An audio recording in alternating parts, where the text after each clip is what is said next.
Hello दोस्तों, स्वागत है आपका हमारे चैनल पर। मलिक गर्म दूध पीने का बहुत शौकीन था। मैं रोज रात को मलिक को दूध पिलाया करती थी।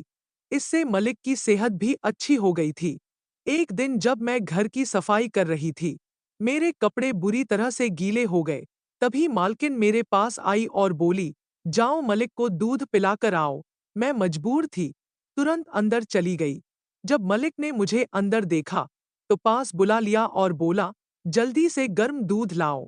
मेरा नाम दीपा है। मैं दिखने में काफी खूबसूरत थी, पर एक गरीब परिवार से ताल्लुक रखती थी। मेरी माँ लोगों के घरों में काम करती थी। पिताजी ज्यादातर समय घर से बाहर रहते थे। उनकी दोस्ती शराबी और आवारा लोगों से थी, जिसकी वजह से उन्होंने मेरी बड़ी बहन का शादी एक शराबी से कर दिया था। इस तरह मेरी बड़ी बहन भी आ गई थी। रोज उसे जुल्म सहना पड़ता था, पर पिताजी को कोई होश नहीं था। उन्हें अपनी बेटी की फिक्र नहीं थी। माता मुझे काफी प्यार करती थी, लेकिन मुझे हमेशा यही कहती थी कि ध्यान रखना, कहीं तुम्हारे पिताजी तुम्हें किसी शराबी या जुआरी को न दे दें। पिताजी की इन बातों से मैं बहुत परेशान हो जाती थी। माँ कहती थी कि अगर तुम्हें अपने पैरों पर खड़ा होना है, तो कोई काम सीख लो। खैर, मुझे और कोई काम नहीं मिला, लेकिन मैंने लोगों के घरों में जाकर काम तलाशना शुरू कर दिया। आखिरकार मुझे एक अच्छे घर में काम मिल गया। वहाँ के लोग बहुत ही अमीर थे, लेकिन जब मैं वहाँ पहुँची, तो मुझे पता चला कि मलिक लड़कियों का गलत इस्तेमाल करता है। वह सारा दिन लड़कियों को अपने पास रखता है, जबकि उसके जवान बेटे उन पर नजर रखते हैं। यह माहौल देखकर मेरे होश उड़ गए। मैंने फैसला कर लिया कि मैं इस मलिक के घर पर ज्यादा देर तक काम नहीं करूंगी। अब मैं वहां दिन में काम करने जाती थी, क्योंकि रात को वहां का माहौल बहुत रंगीन हो जाता था। मुझे अपनी इज्जत बहुत प्यारी थी, इसलिए जैसे ही शाम होती, मैं वहां से भाग जाती थी। लेकिन मुझे बुरा लगता था कि मेरी जैसी कुंवारी लड़कियां वहां शौक से रहती थी, और उनकी नजरें मलिक के जवान बेटों पर होती थी। वहां का माहौल अजीब था, इसलिए मैं जल्दी ही वहां से अपनी जान छुड़ा ली। अब मैं किसी अच्छे काम की तलाश में थी, क्योंकि मैं उस घर में ज्यादा देर काम नहीं कर सकती थी। मैंने माँ को बताया कि वहां का माहौल बहुत खराब था। माँ ने कहा, तुम्हें इससे क्या फर्क पड़ता है? मैंने माँ को कहा, माँ, यह मेरी इज्जत का सवाल है। अगर किसी दिन किसी लड़के ने मेरे साथ कुछ गलत किया, तो मैं क्या करूंगी? माँ ने कहा, इन बातों को नजरअंदाज किया करो। हम लोग बहुत गरीब हैं, और हमें बस चंद पैसे ही मिल जाए, यही काफी है। माँ की बातों से मेरा दिल टूट गया, लेकिन मैंने कसम खाई कि मैं उस घर में फिर कभी काम नहीं करूंगी। जहां मेरी इज्जत खतरे में हो, वहां मैं क्यों जाऊं? इसलिए मैंने कहीं और काम तलाश करना शुरू कर दिया। मेरी सहेली ने मुझे शहर में एक घर के बारे में बताया, जहां की मालिक बहुत अमीर थी। यह सुनकर मैं खुश हो गई और फैसला किया कि मुझे भी उस बंगले में जाकर अपनी किस्मत आजमानी चाहिए। अगले दिन मैं शहर की तरफ चली गई। जब मैं हवेली देखी, तो वह काफी बड़ी और भव्य थी। वहां एक आदमी था जो बहुत गंभीर नजर आ रहा था। जब मैं अंदर गई, तो मालिक ने मुझे रोक लिया। मलिक ने कहा, तुम देखने में बहुत अच्छी हो, लेकिन यह बात हमेशा याद रखना कि तुम यहाँ एक नौकरानी की हैसियत से रहोगी। इसलिए मैं जो भी काम तुम्हें करने को दूंगा, तुम्हें वह करना होगा। तुम्हें मेरा हर प्रकार का बात मानना होगा, तभी तुम्हें काम मिलेगा, और पैसों की फिक्र कभी मत करना, क्योंकि तुम्हारे काम के अनुसार ही तुम्हें पैसे मिलेंगे। मैं चुप हो गई। इस तरह अगली सुबह मैं वहां काम करना शुरू कर दिया। मालकिन ने कहा कि मेहमान आने वाले हैं, इसलिए पूरे घर की सफाई करो और घर को शीशे की तरह चमक दो। मैंने कहा कि मैं झाड़ू लगा देती हूँ, लेकिन मालकिन ने कहा, नहीं, पूरे घर को पानी से धो धो कर साफ करो, तभी घर चमकेगा। उनकी बात सुनकर मैं खामोश हो गई और पानी से पूरे घर की सफाई करने लगी। मेरे सारे कपड़े गीले हो गए थे। वैसे भी सर्दियों का मौसम था और मैं ठंड से कांप रही थी। गीले कपड़ों में मुझे बहुत शर्मिंदगी हो रही थी। शुक्र था कि मालकिन के अलावा वहां और कोई नहीं था।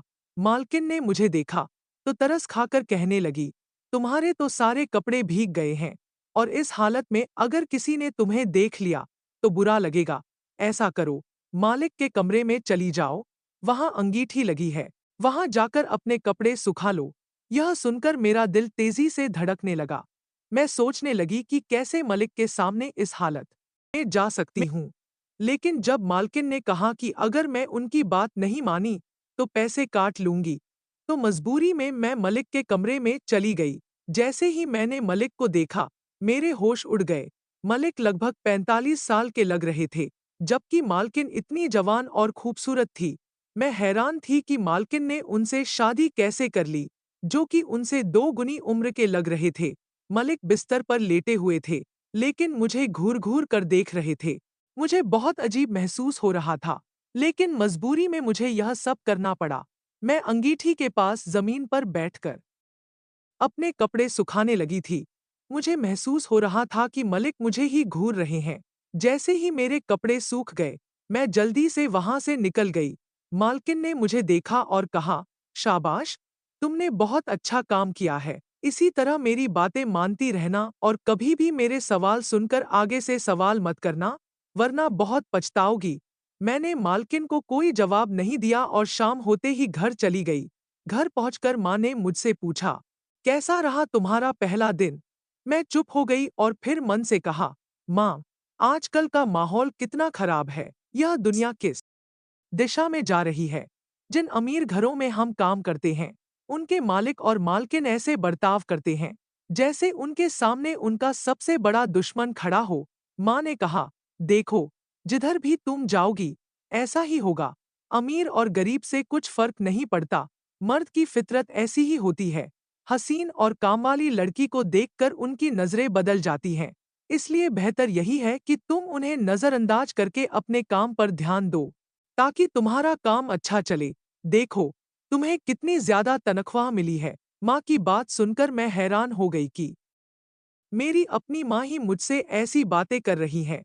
अगले दिन फिर से मालकिन के घर चली गई। इस बार मालकिन ने कहा, देखो, मैं किसी काम से बाहर जा रही हूँ। तुम ऐसा करो, मालिक को गर्म-गर्म दूध दे देना। जैसे ही मैंने मालकिन की बात सुनी, मुझे कल रात का वह मंजर याद आने लगा। मैं एकदम ठिठक गई, लेकिन फिर मैंने दूध गर्म किया और मालिक के कमरे में देने चली गई।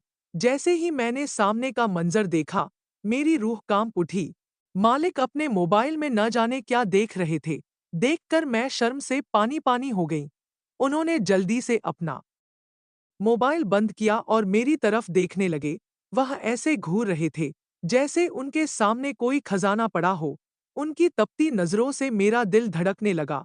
मेरे हाथ से दूध का गिलास गिरने वाला था। मैं जल्दी से गिलास साइड टेबल पर रख दिया। मलिक ने कहा, यह दूध मुझे पकड़ा। मैंने गिलास उठाकर उन्हें दिया। जब उन्होंने मेरे हाथ से गिलास लिया, तो उनका हाथ मेरे हाथ से छू गया। मैंने झटके से अपना हाथ पीछे कर लिया और वहां से भागने लगी। तभी मलिक ने कहा, रुको। उनकी आवाज सुनकर मैं रुक गई। उन्होंने कहा, यहाँ आओ। मैं डरते कदमों के साथ वापस चली गई। अगले ही पल उन्होंने मुझे कहा, मेरी कमीज पर दूध गिर गया है, इसे अपने दुपट्टे से साफ करो। यह सुनकर मेरे होश उड़ गए कि मैं क्या करूं। लेकिन अगर मैं यह सब नहीं करती, तो जरूर कुछ गलत हो जाता। इसलिए मैंने अपना दुपट्टा लिया और जैसे ही उनकी कमीज पर गिरा दूध साफ करने लगी, मेरे हाथ कांपने लगे। उन्होंने कहा, डरो मत। इस बार उनकी आवाज में एक अजीब सा लहजा था। जैसे ही मैंने अपना हाथ उनके शरीर से हटाया, उन्होंने मुझे अपने पास बुला लिया। मैं बिल्कुल स्तब्ध हो गई। मलिक ने कहा, तुम्हारे लिए एक तोहफा लाया हूं। उन्होंने अपना हाथ आगे बढ़ाया और मुझे एक महंगी अंगूठी थमा दी। मैं हैरान रह गई कि एक साधारण नौकरानी को इतना महंगा तोहफा क्यों दिया गया। मैं कुछ भी नहीं समझ पाई, लेकिन वहां से जल्दी से निकल गई। अगले ही दिन फिर से घर गई। अब मेरे दिल में एक अजीब सा खौफ बैठ गया था, लेकिन पैसे की जरूरत थी, इसलिए काम करना ही था। अब जब भी मैं मालिक के कमरे में जाती, उनकी नजरें मुझे एक अजीब सी फीलिंग देती थी। मैंने माँ को कहा, माँ, यहाँ के मालिक मुझे बहुत अजीब लगते हैं। हमेशा मुझे घूरते रहते हैं। अब मैं यहाँ काम नहीं करूँगी। माँ ने कहा, देखो, तुम्हें खुद को संभालना सीखना होगा। दुनिया बहुत खराब है, लेकिन हमें अपनी जगह बनानी होगी, चाहे जैसे भी हालात हों। माँ की बातें सुनकर मुझे थोड़ा हौसला मिला। अगले ही दिन मैं वापस उसी घर में चली गई। इस बार मुझे मालिक से सामना नहीं हुआ। मालकिन ने कहा कि उनके रिश्तेदार आने वाले हैं। घर को अच्छी तरह से सजाओ और सारा काम पूरा कर दो। मैंने भी मन लगाकर काम किया। इस बार मुझे कोई परेशानी नहीं हुई, लेकिन मेरे दिल में खौफ अब भी था। अब मैं सोचने लगी कि कहीं कोई दूसरा काम मिल जाए, ताकि मुझे इस घर से छुटकारा मिल सके। मुझे अब लगने लगा कि यहाँ मेरी इज्जत को खतरा है और मुझे जल्द से जल्द कोई और काम ढूंढना होगा। अगले ही दिन मैंने काम ढूंढना शुरू कर दिया। शहर में मुझे एक और अच्छा घर मिल गया। वहाँ का मालिक और मालकिन बहुत अच्छे थे। उन्होंने मुझे अपने घर में काम करने की अनुमति दे दी। मैंने अब इस घर को छोड़कर वहाँ काम करना शुरू कर दिया। यहाँ का माहौल बहुत अच्छा था। मुझे कभी किसी ने तंग नहीं किया। मैं अब खुश थी, क्योंकि मुझे एक सुरक्षित माहौल मिला था। मेरे दिल से खौफ अब खत्म हो चुका था। मैं इस घर में मन लगाकर काम करने लगी। अब मुझे कोई डर नहीं था और मेरी माँ भी खुश थी, क्योंकि अब हमें अच्छे पैसे मिल रहे थे और मैं अब खुद को सुरक्षित महसूस कर रही थी।